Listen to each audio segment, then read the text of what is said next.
രാജ്യത്ത് ഓൺലൈൻ തട്ടിപ്പുകൾ കാര്യമായി ഓരോ ദിവസവും വർദ്ധിക്കുകയാണ്. ഇന്ന് ഏറ്റവും കൂടുതൽ നടക്കുന്ന തട്ടിപ്പുകളിൽ ഉൾപ്പെടുന്ന ഒന്ന് ഡിജിറ്റൽ അറസ്റ്റാണ്.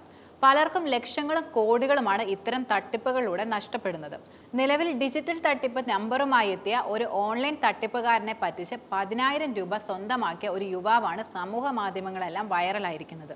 ഉത്തർപ്രദേശിലെ കാൺപൂരിൽ നിന്നുള്ള യുവാവ് തന്നെ ഓൺലൈനിൽ കൊടുക്കാനെത്തിയ തട്ടിപ്പുകാരനെ കബളിപ്പിച്ച് പണം തട്ടിയ കഥ വാർത്തകളിൽ നിറഞ്ഞു നിന്നിരുന്നു. ഇക്കഴിഞ്ഞ മാർച്ച് 6-നായിരുന്നു ഭൂപേന്ദ്ര സിംഗിന് ഒരു കോൾ വന്നിരുന്നത്. മറുവശത്ത് കോളിലുണ്ടായിരുന്ന വ്യക്തി വളരെ ഗൗരവത്തിൽ താൻ ഒരു CBI ഓഫീസറാണെന്ന് അദ്ദേഹത്തോട് പറയുകയും ചെയ്തു. അദ്ദേഹത്തിന്റെ അശ്ലീല വീഡിയോകൾ അവരുടെ പക്കലുണ്ടെന്നും ഇതിനോടകം ഒരു കേസ് രജിസ്റ്റർ ചെയ്തിട്ടുണ്ടെന്നും ആണ് അവർ പറഞ്ഞത്. പിന്നീട് വിളിക്കുന്ന ആൾ തട്ടിപ്പുകാരനാണെന്ന് ഭൂപേന്ദ്രന് വ്യക്തമായി. ഇതോടെ ഭൂപേന്ദ്രൻ ഒരു തന്ത്രം പയറ്റി. കേസ് അവസാനിപ്പിക്കാൻ 16,000 രൂപയാണ് തട്ടിപ്പുകാരൻ ആവശ്യപ്പെട്ടിരുന്നത്.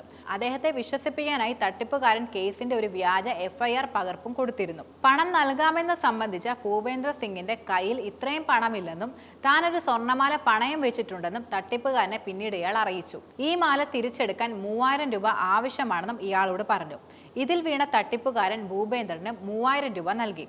തുടർന്ന് തട്ടിപ്പുകാരന്റെ കോൾ വന്നപ്പോൾ തനിക്ക് പ്രായപൂർത്തിയായെന്ന് ജുവലറിക്കാർ വിശ്വസിക്കുന്നില്ലെന്നും അതിനാൽ സ്വർണം വാങ്ങുന്നില്ലെന്നും തട്ടിപ്പുകാരനോട് തന്റെ പിതാവ് എന്ന പോലെ ജുവലറിക്കാരോട് സംസാരിക്കണമെന്നുള്ള ആവശ്യവും ഉയർത്തി.